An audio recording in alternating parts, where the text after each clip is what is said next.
I'm Dave Sundstrom. Everybody calls me Sunny. I'm the Director of Software Products for SGI. And that means that I work very closely with Cloudera as a software partner in delivering complete solutions for really for end-to-end data management that include Hadoop. And I'll talk a little bit about what SGI does, and I think I'll also echo some of the same things that Chris talked about, is that Hadoop is an extremely important part and maybe the key part of an end-to-end data management solution today, but it's a part of a whole solution. We would fully agree with what Chris said, that we recognize that there's an immense amount. Chris showed you a slide that showed the volume of unstructured data, and I think we know from our own experience that the volume of data that we're going to see, that we're seeing now, and that we're going to see in the future, is dominated by unstructured data types. I was talking with Audra when the meeting started about, and she was talking about video, mobile device records, audio records, images, unstructured data types that are important to process because they contain value. The thing that I would, I think, add to Chris's slide is, so it shows that little tiny sliver of unstructured data at the bottom. But we all recognize that structured data at the bottom. That structured data has great value. We're all built on relational database systems. We're all built on ERP and CRM systems. So we would fully agree. This data management systems of today and of the future need to incorporate both unstructured data and its maybe smaller volume, but still very important relational data. And I'll talk a little bit about migration and integration of data types. So this is, I'm going to go through this. I really have way too much material, so I'll tell you, this is what I'm prepared to talk about, but I'm really going to restrict it to a couple of things. SGI has a great legacy. Some of you I was talking to before we started about SGI's history, and we've actually been in big data for a long time, mostly in big data ingest and very high volume, time critical data. Some of you probably know SGI as a legacy company in high performance computing, and we still are in high performance computing. But an element of that has always been high performance data, how to ingest and process data rapidly. More recently, that's included unstructured data and high data volumes using tools like Hadoop and Cloudera CDH and Enterprise. So the pieces I'm really going to focus on are a model that we call the data wave, that hopefully will have some insights for you in how you ought to look at end-to-end data problems, including Hadoop and other solutions to help manage big data. I'll talk a little bit about SGI's solutions for big data. If you decide that you actually are ready to jump in and you need a Hadoop cluster and other solutions that include Cloudera, and that's something that we could provide you. But I'll also talk a little bit about development directions and where we see the market going, that I think mirror things that Chris talked about as well. I don't know that I'll spend a lot of time here. Our background as a company is really in high performance computing, but big data is really an area, and I think you see big data in the news all the time, that is related and kind of fits, if you will, both into enterprise computing and high-performance technical computing, as well as a standalone market. And Chris mentioned Google, which is the company that's really most successful and probably well-known for using that technology. In the use cases that Chris went over, he really talked about the generic use cases as they apply to many markets, and we would fully agree. I get this question all the time. So where do we see Hadoop being used, and who can profit from it? And the answer is, it's a horizontal technology, just like relational database technology, and it's really used everywhere. So I think the thing that it's known for is by retailers doing web analytics, customer buying behavior. I'm using different terms, but really describing some of the exact same things that Chris described. Inventory optimization. Those are really where Hadoop became, I think, well known besides web analytics and companies like Google and Yahoo. But it's used extremely broadly in every industry. In manufacturing, for things like process analysis and optimization, in biosciences, and Chris also talked about some bioscience applications, as well as in financial services for automated and algorithmic trading and fraud detection, and the ability to correlate kind of disparate data for fraud detection. You've probably read about modern science and research projects like the Large Hadron Collider and the Large Synoptic Sensor Telescope in Chile, where they produce petabytes of data for each experiment that they run. And a huge amount of that data is just processed using Hadoop and Hadoop-based engines. And then, of course, in government and military agencies, many of which are SGI customers.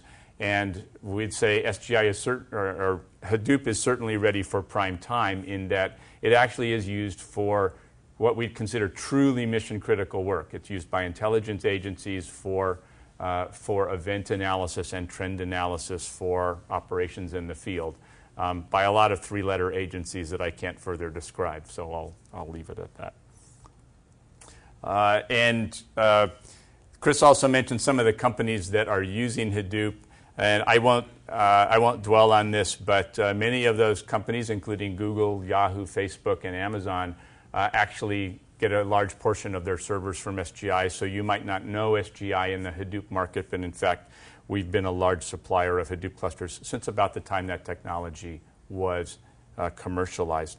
So let me talk a little bit about what we call the data wave, which is a conceptual model for end-to-end data management. And I hope this will benefit you if you're looking at large-scale data management problems that affect your business. This is a kind of a tops-down view of things that you should think about in how to implement such a model. And you'll excuse me, I'm from California, so I use these pictures to describe the data wave. And using the analogy, I say, so waves are recurring and powerful. I think this is important because when you start thinking about big data, a lot of people think about it as a point in time. I load up my system, I ingest a bunch of data, and I run it as a batch. Hadoop is basically a batch technology, although that's probably not a fair conclusion. But I ingest this data into my system, and then I compute, I run my data analytics on that data. It's not a point in time. It's a single point in time, but we're not done. It's a wave. You have to think about the data as waves or time slices, and maybe in another generation we said time slices, of data rolling through your data center. There's a set of data that you want to process. There's another set of data almost always right behind it. So you're dealing with a time slice of data, so you want to think about it as waves of data running through your data center. And I would say you can ride them to your benefit, or also you can be crushed by them. There actually is a gentleman here in the, I think it's a gentleman in the middle of this slide being crushed by a wave. And when I say being crushed by a wave, I mean two things. One is, as Chris pointed out, the sheer volume of data that you have to deal with in the types of processing that you're doing is just immense. But actually more important than that is companies are doing this. Companies are running data analytics to, for example, customize customer experiences, to apply mass customization to their products, and to better position their products and services for what customers want. If you don't do that, I think we'd say in some number of years, you will be at a severe competitive disadvantage. You might be crushed by the wave because your competitors will be better able to direct their products to customer needs by analyzing that data. This is, again, a very high-level view of end-to-end data management, but it's one that I would suggest that you consider kind of before you engage in building a data management architecture. And you'll notice that Hadoop clusters are a part of this, and they're a very important part of it. Chris called it Hadoop Plus, and I'd say not just Hadoop, because Hadoop's a key part of what you need, but it may not be all. For some customers, for some applications, it can be, that a standalone Hadoop system can be all you need. But I would say that you still have to consider all these pieces. So it starts here. You'll see a line running through the back of these boxes, data ingest, data consolidation, analytics and visualization, and then archiving and storage. Interconnected, because this reflects that you have data that's transitioning through these phases, as this wave transitions through your data center and you're computing, you're running data analytics on it. So this really reflects that you're running across a high-speed data backbone, and you have to be conscious of how the data is moving between the components or the segments.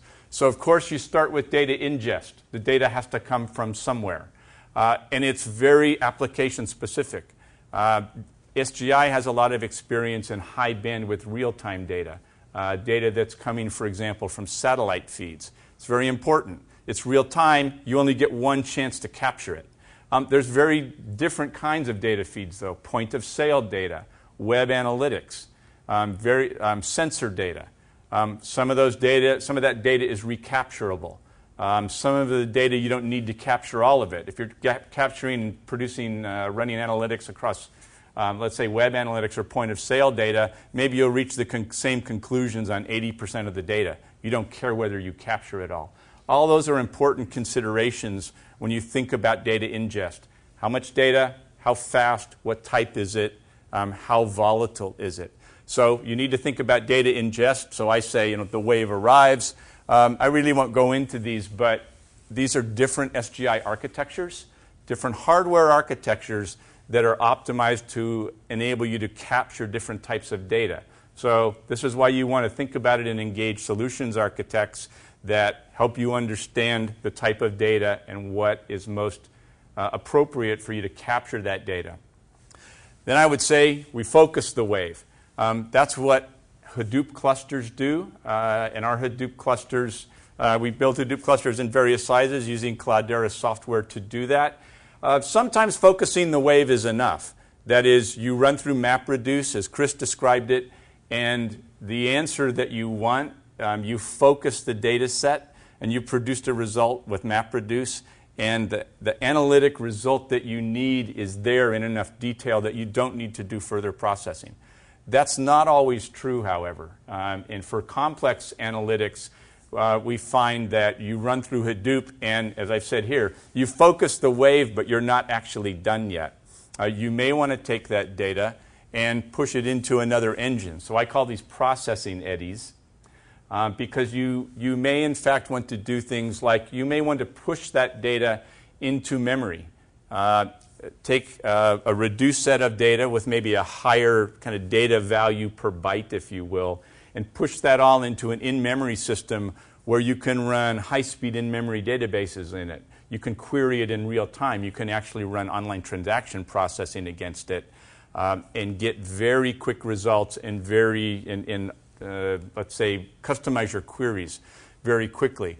You may want to push it into a visualization engine and be able to visualize, because maybe that data is still broad enough that the way to get your insights from it is to map it, is to graph it and see the graphic results as opposed to just seeing the raw data results.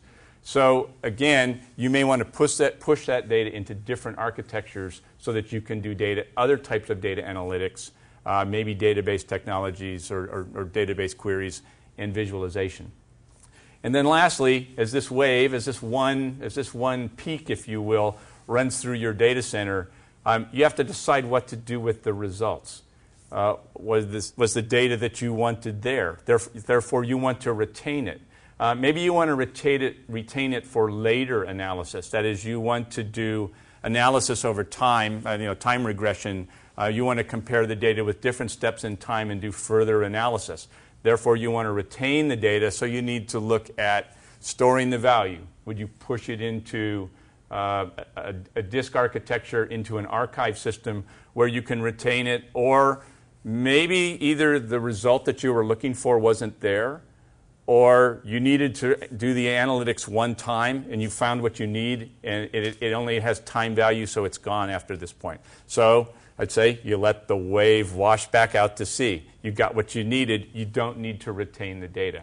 But again, you need to think about that. Do you want to retain the analytics that you've computed, or just let it go? Hopefully this is valuable as you think about end-to-end data management problems. And as I said, the next wave in general is right behind this one. So now we're repeating the cycle.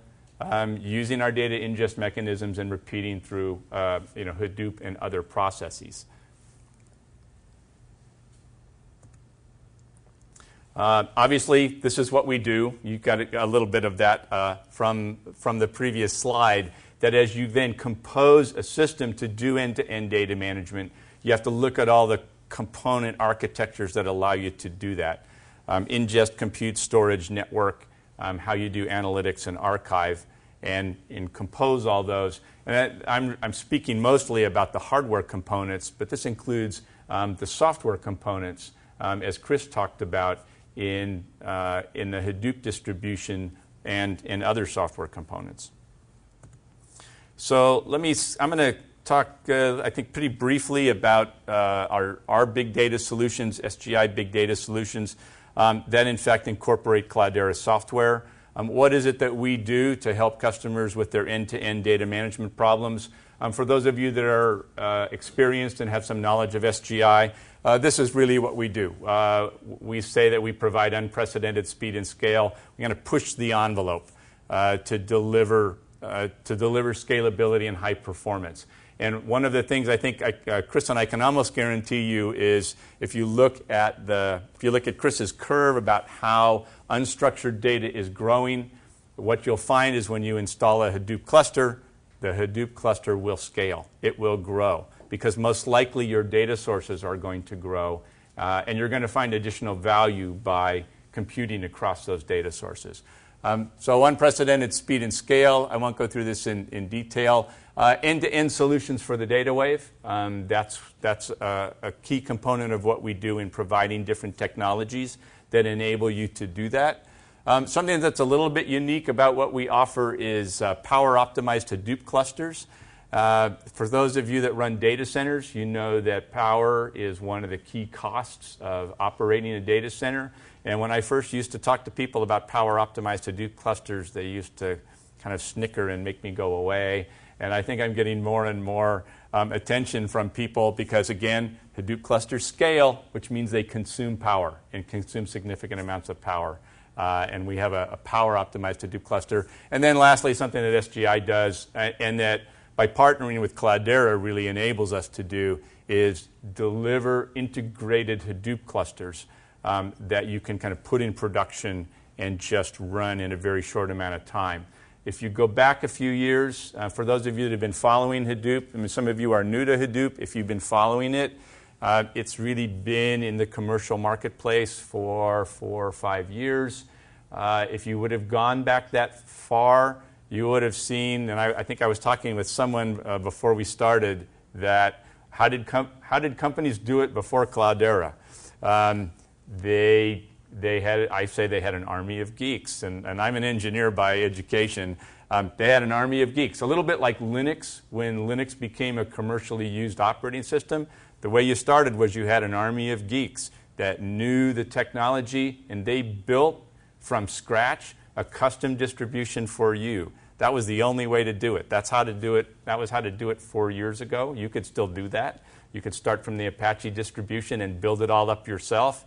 I think for most companies, that's not a tenable position, and it's why you want to work with distributions like come from Cloudera and pre-built systems like come from SGI, because you don't have to reinvent the wheel and do that yourself. And I'll say, I'm going to quickly go through this. 2 ways that we deliver Hadoop clusters. Why do we deliver Hadoop clusters to very large companies like Amazon and Yahoo? Because, and I was answering this question out in the lobby, because part of what we do is called design to order, where we're able to build a solutions architecture with a customer for a large-scale cluster, and we're able to optimize it on any one of a number of key design criteria that would be of interest to the customer. Obviously, performance is one of those, but in most instances, it's not just about performance. Obviously, it's about cost. It's about storage, networking. It's about what is optimal for their applications. And it's also about power and cooling. And this is something along with Cloudera that we started offering last fall, what we call Hadoop starter kits, pre-configured systems that are purpose-built and performance optimized, so you can take a a pre-configured Hadoop cluster immediately to production.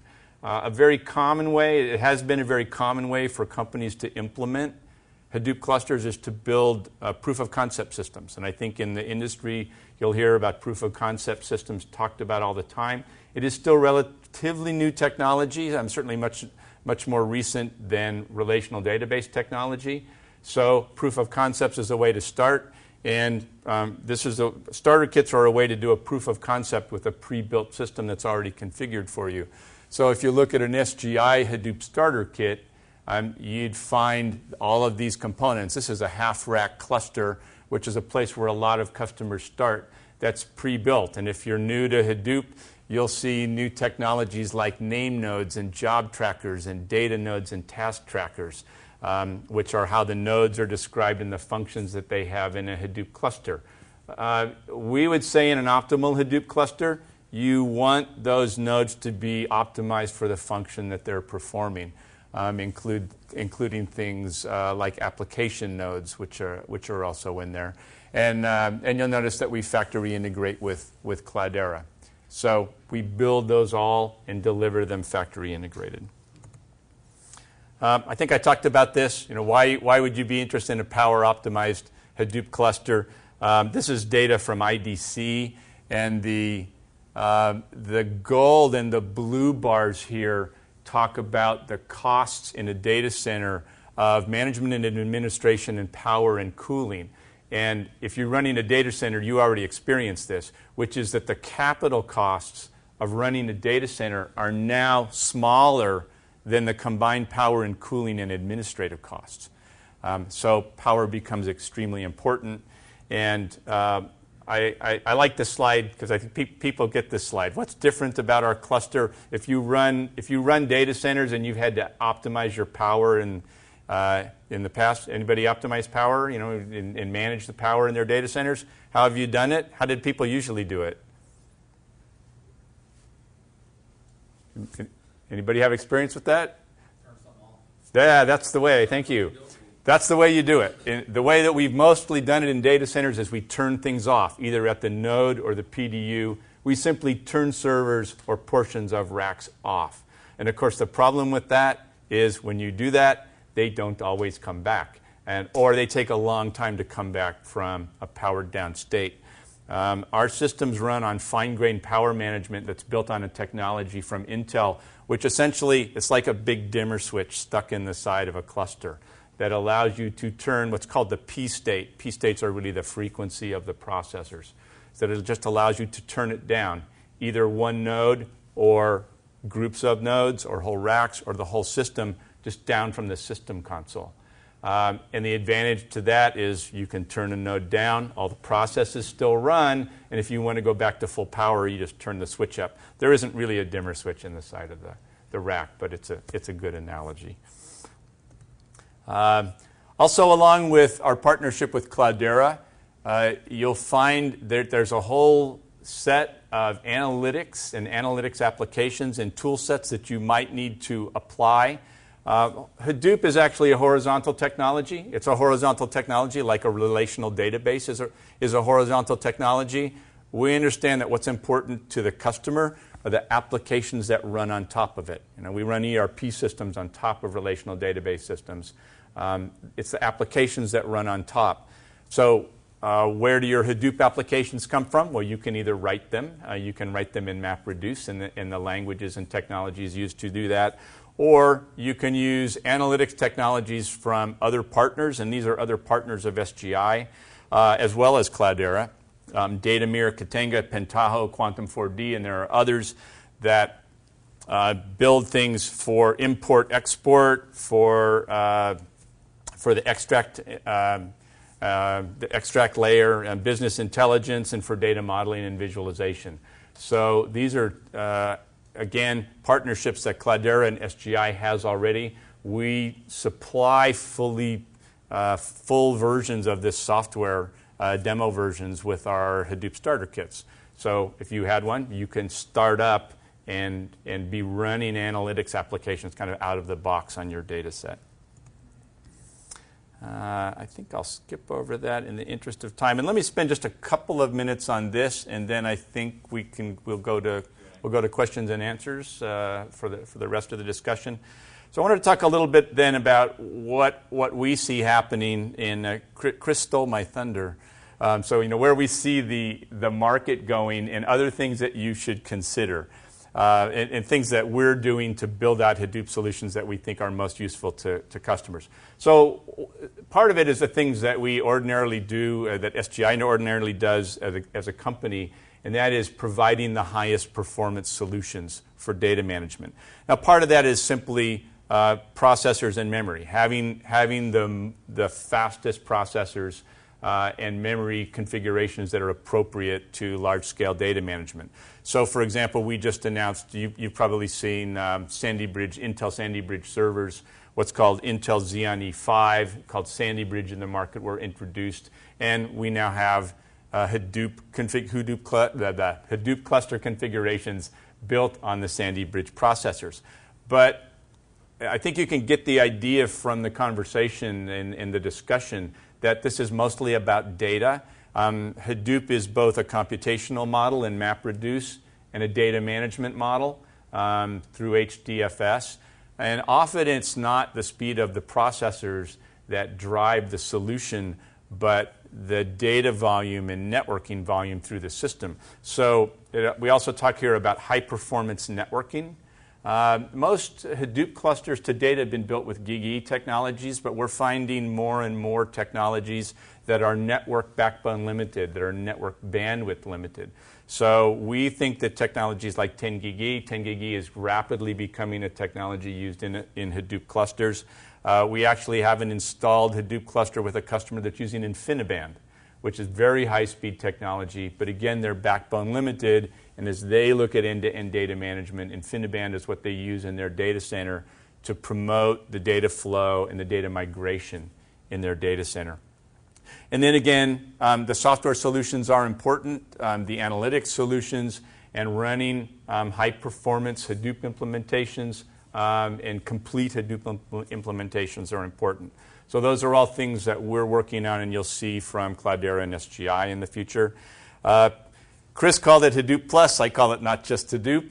And I think we're really talking about the same thing, is that the market and the application of Hadoop somewhat evolved as a standalone technology from big companies like Google that used Hadoop as a standalone technology. Yahoo did that as well. Other companies like Amazon and Facebook use Hadoop. Yahoo would say that no transaction at Yahoo, no customer transaction does not go through a Hadoop system. They'd say every customer transaction is processed in Hadoop somewhere.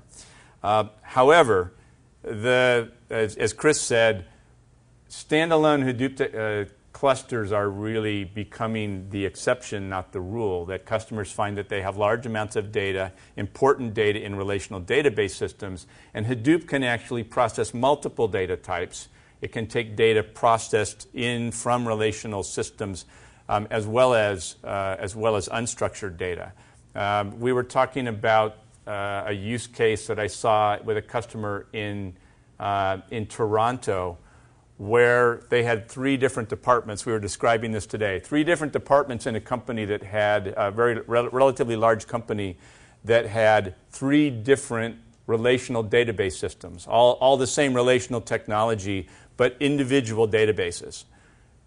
They need, in processing or in trying to get to company-wide data analytics, they proposed a project with their relational vendor to normalize the data across the 3 disparate relational systems, and then to be able to query across that data.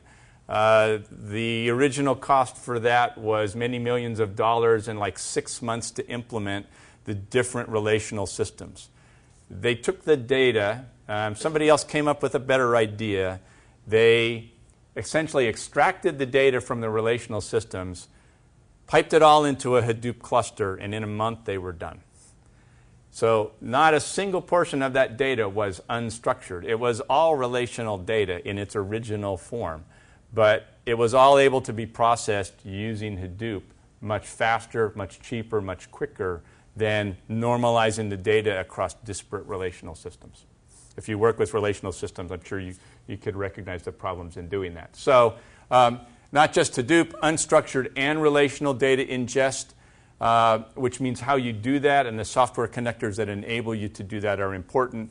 And Hadoop supplemented by NoSQL and in-memory database technologies are important then to these end-to-end solutions.